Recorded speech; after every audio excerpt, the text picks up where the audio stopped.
So UFC 324 just took place, of course, headlined by Gaethje versus Pimblett, which was a really good fight, and I just uploaded a video talking about that fight relatively in detail on the Artem at Home channel and also on the Artem MMA channel as well as a collaboration. This video is going to be more about the card overall. I will quickly talk about every fight that took place, and including some scorecards that I think actually I disagree with a little bit, and all of them I do believe benefited me and my picks, because my picks this card weren't too bad. I think 9-2 to start the year is a pretty strong start, and I'm pretty happy with that. I think a lot of people out there may have done a little bit better, but I do know a lot of people did pick Pimblett in that main event, and I did pick Gaethje as my only underdog on the card, and a pretty big one. I think he closed around plus 200, so I'm very happy about that, as you will see in my main event breakdown. Let's talk about UFC on Paramount to start with. Now, I will admit to you guys, I didn't watch the UFC card on Paramount Plus or on the Paramount Plus Super Premium with all the ads and things like that, because I do see online that a lot of people were complaining about a lot of ads throughout the event, and part of me is kind of like, oh, that does suck, but at the same time, I'm also like, you know, it is a little bit of a trade-off given the fact that they are losing that $80 pay-per-view, which was pretty significant. You know, $80 per person for people to buy pay-per-views. It was still is a little bit less than that in New Zealand, and I do kind of want to put it out there right now. Me talking about the Paramount Plus is coming from someone who doesn't have the ability to watch on Paramount Plus. For me, I think that I got shafted even more being here in New Zealand. Like, yes, it has been broadcast on One New Zealand, but I don't have a TV box, I don't have cable or anything like that, so I'm just going to have to keep watching it on UFC Fight Pass, and that means that I still have to buy the pay-per-views on UFC Fight Pass and things like that. You still have to pay for pay-per-views for numbered events in New Zealand, and I do believe most countries outside of the US, and it's just not something that I'm really too happy about doing. But I will say I did find some sort of means to watch the event on Paramount Plus, and it was quite an experience. There were advertisements being played during the walkouts on the main card. Now, that's kind of fine, and to my knowledge, I just realized today, based on a Benny P tweet, that it turns out in the past, most people haven't even been able to watch the walkouts for the prelims. For me, on UFC Fight Pass, because that's how I watch the events, I've always watched the walkouts for every single card. Every single prelim, every single early prelim, I've been able to watch the walkouts. I could not watch the walkouts this time on the broadcast. They kind of just skipped it, and I just got back, and they're both in the octagon, which is new to me. I've never had that experience before, so that was interesting. Another thing as well is, yes, there were ad breaks on occasion through the means that I did manage to find the event that was being broadcast on Paramount Plus. Of course, there was interruptions there every now and then. I personally didn't seem that to be too bad. I guess maybe just watching the NBA has numbed me to advertisements, but maybe people that only really watch MMA and the UFC, it is a bit much. But that's 3 minutes in talking about that. Let me know what you think about the broadcast below. Just full transparency though, Paramount Plus isn't in New Zealand. I'm not watching the fights on Paramount Plus. I'm watching the fights on UFC Fight Pass. Now, let's also talk about the pacing. The pacing was quite slow. PFL has always been awful for their pacing. A lot of time taking place in between fights. I know because of all of the cancellations before the event taking place, they had to draw out a bit of time, but it did start to get a bit frustrating for me, I did think, just given the fact that there was a lot of time being taken place between the fights. Now, on the other hand, you could make a very fair argument that there were a lot of early finishes to start the card, so they kind of had to draw it out, which does make sense, to be fair, but still was getting a little bit frustrated with it, even though there was a few decisions in between in the middle of the card. Now, let's talk about the card. I'm going to go bottom to top. Hey, that was the order of the event. 4 minutes in, I'm going to leave a timestamp because that was a long intro. Ty Miller versus Adam Fugit. I think it was a really good performance for Miller. Now, he did still get caught with a couple of elbows and sort of maybe shots obviously, he just didn't see coming, like spinning elbows out of Fugit. He was cut open a little bit, but Miller, I think overall, did kind of showcase what he's good at, which is the boxing. He has a very strong 1-2, which he landed on repeat over Adam Fugit, especially in that finishing sequence, which did take a while to kind of get through. He hurt Fugit pretty late in the round, and then he stayed patient. He didn't swarm in, and eventually he started to land the 1-2 again on a rocked Fugit, eventually finishing him up pretty close against the cage with the knee and the hook. Fugit was done. Now, for Fugit, it does kind of suck seeing him gone, because I don't think we're going to see him back after this. But, you know, I think that Miller is a promising prospect to see. I would really like to see him tested against a wrestler, though. That's where I think I could kind of make a very good sort of judgment on how good he is. Now, for Hokit versus Freeman, really good performance from Hokit, really pathetic performance from Freeman. I'm sure Freeman has a 4-fight deal with 3 fights guaranteed. I think they're just going to pay him out his show money for the 3rd fight and just send him home. This was the 2nd fight. He won the 1st one, but it was bad. This one was also a really bad performance. I liked Freeman a lot. He fought in the PFL. He had a couple of pretty decent performances on the regional scene. He even holds a pretty good win over Asplund too, which has aged really well, and that was recent. But yeah, as for Hokit, really good performance. Just dominated him on the feet. Took him down as well, and Freeman just had nothing. I was shocked. I was shocked with how little Freeman had. It was like 84 significant strikes to 0 or something like that. It was ridiculous. And as for Hokit as well, I thought he actually gave a pretty entertaining post-fight speech in this one. In the past, he said things that are quite polarizing, things that, I will be honest, I'm just going to put it out there, I disagree with. A lot of you guys want to hear a bit more of my personality, so there you go. I do disagree with a lot of Hokit's things that he has to say. I'm sorry, but he does say a lot of things that I just think a bit, yeah. But in this post-fight interview, I thought he sold himself very, very well. I have always liked Hokit as a personality until he really started to just kind of lose me a bit there, just kind of trying to follow Colby Covington's footsteps too much. There can only be one Colby Covington. You can't just copy him. You've got to be yourself, and I think that is what he's finally trying to do here. And I think that he had a good performance with a good interview at the end. 100k bonus for him and Miller. That's pretty massive. Perez knocks out Charles Johnson in the 1st round. I'll be honest, I missed a lot of this because I was brushing my teeth, and then I come back, and the fight was over. And I was like, oh, that must have ended really, really quickly. And then it was like, no, it was 3 minutes in. So I must have been brushing my teeth for a very long time, but Charles Johnson just got caught very, very flush with a left hook, got dropped. The fight was ended. Johnson seems to claim that he could keep going. Johnson seemed pretty hurt afterwards. I don't think I disagree with the stoppage, I'll be honest with you. Perez got the pretty good win and honestly probably should have got a bonus as well, let's be honest. Krylov beat Modestas Bukauskas in the 3rd round, guaranteeing that 25 Gs extra. I'm sure Krylov is on so much money. Well, it's the UFC. I was about to say, I'm sure Krylov is on so much money that it's not going to make a significant difference to his payout, but, you know, it is the UFC. He's probably not on as much as I kind of hope he is, given the fact that he's a veteran and a highly ranked contender and has been for years. But hey, it is what it is. Him and Perez get 25 Gs extra. Krylov, really good performance, man. Same thing about him, though, that I have struggled with in the past and why I picked Bukauskas with a decent amount of confidence. He does just enter the pocket with his hands low. But I think he just hit so hard, Bukauskas just didn't want to enter the pocket with him and was just too scared to enter the pocket with him, and he eventually got knocked out late in the fight. But that was what I was thinking. I was thinking, man, Bukauskas, if he just starts to commit a little bit more, he is going to hit Krylov, and he's going to hit him hard. Because Krylov is just walking forward, hands up, head, chin up, hands low, Paddy Pimblett style. Yes, I'm going to continue running with the narrative. It's never been more alive. And he gets caught, but he just keeps going. He hits hard enough, it doesn't matter. Teiba Gauthier versus Pulaev. I thought that Gauthier was just going to smoke him in the 1st round, and honestly, nearly did happen, but I think overall we saw a pretty good performance out of Gauthier over 3 rounds. I think people are downplaying it and calling it a fraud check because he didn't get the finish, but although I think a lot of weaknesses were exposed, I don't think this was necessarily a fraud check in any means, because I think it's good that we see Gauthier go a pretty hard 3 rounds against someone that was kicking the body, kicking the legs throughout the entire fight, because we have seen him gas out against Glenn Williams. I have watched that fight. He did gas out really badly. Glenn Williams was able to out-wrestle him in the 2nd and the 3rd round, and that's kind of what decided the split decision. But I guess, I mean, it's filmed on like an old like phone from like 2005 or something. It's very grainy. Someone's in the crowd filming it, but you can watch it if you really want to. And I thought he looked good against Pulaev. Now, Pulaev isn't a great fighter. I did say that in my breakdown, but he is a decent enough kickboxer with a very awkward style that was always going to be relatively tough for Gauthier.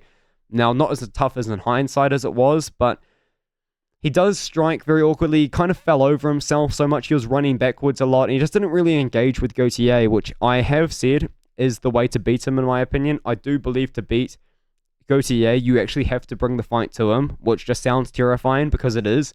Or you need to wrestle him, but every time Gaethje has won, it's because the fighters don't want to fight him. Like, even Palaev, yes, he found a lot of success with the kicks from range and even a lot of overhand rights as well, surprisingly. He still was backing up the whole time. He was still trying to avoid the fight the whole time. And all of Gaethje's opponents have done that. So we need to see Gaethje get tested against someone that's going to bring the fight to him. Now, I don't know off the top of my head who that could be. I could maybe make an argument that it could be Chris Curtis, but, you know, is that a fight that Chris Curtis wants at this point in his career? Nearly 40 plus fights into his career? Maybe not, but I think that's a fight that would be fun. I would like to see that one, I'll be honest with you, unless you just want to throw Gaethje way up the rankings. He's 4-0 right now. We've got to give him some level of test, even if he is quite young. Umar beat Davison Figueiredo. Honestly, after this fight, I thought there's no way Umar's going to get a title shot off of this.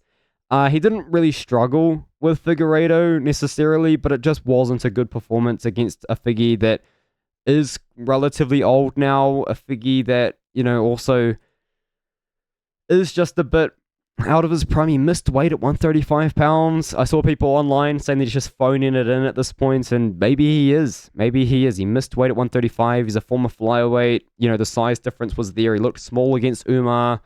And Umar just kind of put on a pretty boring fight. I'll be honest with you. I wasn't really that impressed by the performance. You know, Umar didn't find 13 minutes of dominant control time. It was just Umar was finding decent amount of success with the striking, decent amount of success with the wrestling. But there was another title eliminator, potentially, I should say, in that co-main event, which I'm going to talk about in a moment too. But before that, let's talk about Gene Silva versus Arnold Allen. A very close fight, in my opinion. I did have Silva winning 2-1 rounds, but I do see some people scoring it for Allen. I also want to say, I think there was a 30-27 scorecard in there for Gene Silva, and I don't think that you can score it 30-27 for Silva. I think it was round 1 was the round that you definitely give to Allen, and even though some people are saying Silva did more damage, like, yes, Silva had a very significant moment in that round. I don't think it was enough to steal the round from Allen, who was quite literally kicking his head for about 3 minutes straight. So Allen started the fight off quite well. Clearly had a pretty good game plan to not engage Silva too much, and in his moments use his very slight reach advantage, but what looks to be a much more significant than 1 inch height advantage over Silva. That's one thing I want to say, is Silva did look quite small compared to Allen. So maybe Silva is a little bit shorter than we think, or maybe Allen's a little bit taller, but still, Arnold Allen was using the tools that he needed quite effectively early on, and then Silva just started to take over, and Silva was frustrating me quite a lot in moments, especially in round number 3. But in round number 2, Silva starts to let his hands go a lot more, starts trusting his boxing a lot more, and his technique offensively is really, really good. Like, he's got very clean body shots, very clean uppercuts as well. And when Silva lets his hands go, he probably is genuinely one of the better boxers in the featherweight division. In fact, that's not even a hot take. He just is one of the better boxers in this weight class right now. And I think he looked fantastic in moments. And then in the third round, he won the third round in my scorecard pretty closely, but he was frustrating me a lot. He was doing the things that Gene Silva does that has always kind of annoyed me when he is beckoning on Arnold Allen. He's pointing at the ground, he's doing all this sort of things, but when he's doing these sort of things, Arnold Allen's jabbing him, Arnold Allen's kicking him in the leg, he's kicking him in the body. Arnold Allen is scoring points while Gene Silva is doing his things with his hands and things like that, and it was just a bit all over the place. So that was my worry regarding that fight. Just given the fact that Silva, I just don't love the things that he does on occasion, but I do think overall it was still a pretty good performance for him. Arnold Allen, very close, made it close. The third round, the end of the third round, I think that Arnold Allen could have had some opportunities to finish it, but not finish the fight, finish the round strong to maybe win the fight. But Silva then kind of had his meme moment where Allen was on the ground and Silva jumped on him, and Allen started to blitz him with Silva started to blitz him with combos, and just overall had a strong finish to a fight, which really stamped him with a win. Can you give Silva the title shot next? I think absolutely not, to be honest with you. I do think it has to go to Murphy or Evloev, unless they're fighting each other, which is kind of insane, but I mean, that's the rumor anyway, right? Once again, I'm showing that I don't know how to use a PC. Natalia Silva versus Rose Namajunas. I thought that Rose Namajunas won this fight. It's really tough because Silva's definitely got to get a title shot off this. I know that Jasmine Vicious said that it should be her, but I know it was in 2022. Silva holds a win over Jasmine. Jasmine just lost to Manon Fiorot. Silva's 8-0 in the UFC with wins over Andrade, Grasso, and Namajunas, and Viviana Araujo, who I believe was the fighter that Grasso got her title shot off. So Silva has beaten all of the contenders. There is no denying now that even if you think that she lost to Rose, which I think she did, she has to fight for the title next. And after watching this fight, I might pick Shevchenko to beat her. I was saying I'm going to pick Silva to beat Shevchenko. But this performance was really weak from Silva. I thought her boxing looked pretty bad. Now, she's never really been a boxer. She's always been a kickboxer or a Muay Thai artist, and her kicks are very, very solid. But her boxing, when she lets those hands go, she just kind of throws them out there. Her chin doesn't really move. Her head doesn't really move. And Namajunas was popping her with jabs, was finding success from range. Silva also was making some very bad fight IQ mistakes, like attempting takedowns against Namajunas and then getting reversed and controlled. And just overall, just a really weird performance for Silva, but she somehow got the nod, and it's probably for the best of the division that she got the nod. I will be honest with you, even though it kind of is sucky for Rose. But, you know, another thing I want to say too is Silva looked really small out there compared to Rose too. And that was one thing I did mention in my breakdown. I was like, oh, Silva's finally not going to have a very big size disadvantage against the opponent here, and she still did. Namajunas is a former strawweight. She moved up. Obviously has put on a bit of weight since she did fight at 115, but still, Silva, I don't know. I mean, can she make 115 and still be as effective? I don't know, because that's the thing about these fighters that are small for their weight class. They use that smallness to their advantage. Like, she's so much faster than a lot of flyweights out there. So maybe she would lose that speed at 115. Can she even make 115? I don't know. Let's talk about Cortez Acosta versus Lewis. This fight sucked. I don't even know if this is a hot take or not, but I thought Lewis won round one. Waldo Cortez Acosta just wasn't doing anything. Derek Lewis at least was trying to bring the fight to Acosta. Lewis was throwing a very odd amount of kicks, I thought, as well. I don't know why Lewis was kicking from range that much when it was pretty obvious to me that Waldo Cortez Acosta, despite being the much faster heavyweight with pretty good footwork, I will admit, and a good jab, catching Lewis on occasion, you could tell that Cortez Acosta didn't really want to engage with Lewis in there. And then round two kind of happens, and Lewis is gassed out from chasing around Waldo Cortez Acosta the whole fight, and then he slips. I thought it could have been a knockdown, but watching it back, I'm pretty sure Derek Lewis just slips over and can't get up, and Cortez Acosta just ground and pounds him to a win. It was a really weird win. A really weird finish. I don't necessarily understand entirely what happened because it was so weird, but I thought that Lewis was looking pretty good. Like, it wasn't looking good. He was looking washed, and Waldo Cortez Acosta was looking absolutely terrible and scared as well in moments. But, like, this is a bad fight. It just was. And the ending was also very weird. But yeah, Waldo Cortez Acosta won. This performance doesn't make him undeniable to get in the title shot conversations. I think he needs to beat someone else that's up there. The heavyweight division is all over the place. There is pretty strong rumors that Alex Pereira is potentially going to vacate the light heavyweight title. There's very strong rumors out there that Yuri Prochazka is going to fight Carlos Ulberg for not the interim title, for a vacant light heavyweight title. So the heavyweight top of the division's all over the place, but this performance doesn't cement Cortez Acosta in there. So we just move on and see what else can kind of transpire in that division, because it's a mess. Now, Sean O'Malley versus Song Yadong. I picked O'Malley. I picked O'Malley with a decent amount of confidence. I thought he lost. I'll be honest. Song Yadong, I guess the story of this fight is the leg kicks, and I know that that's going to drive a few people up the wall because Joe Rogan could not shut up about leg kicks the entire fight. Well, the entire card, really. But Song Yadong starts this fight, and he is chopping the legs with a lot of power. Like, you can tell he's putting a lot into it.